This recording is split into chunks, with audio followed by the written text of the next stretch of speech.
Des drapeaux de pays étrangers qui flottent dans le ciel dégagé d'Alger, d'Oran ou encore de Constantine.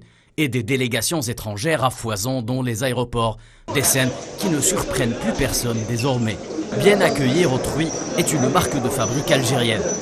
Avec 3 événements internationaux majeurs organisés en l'espace d'une année, l'Algérie devient un carrefour incontournable et une plaque tournante qui réunit les nations du monde sous différentes bannières. Elle met tout le monde d'accord sur sa capacité à abriter de tels rendez-vous politiques, économiques, sportifs ou encore culturels.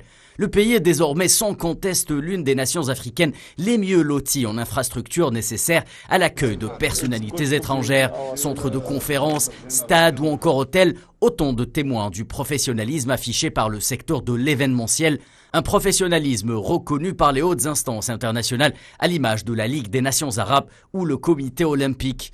Après les Jeux méditerranéens et le sommet arabe, le Chan 2022 vient conclure une année riche en partage sous les couleurs de l'Algérie. Une dynamique qui reflète l'état d'esprit de la nation algérienne et un peuple aux bras ouverts, à la fois fédérateur et hostile à la division. Symbole de cet esprit, l'un des joyaux qui abritera les rencontres de ce tournoi porte déjà le nom d'une des plus grandes figures de l'Afrique, Nelson Mandela.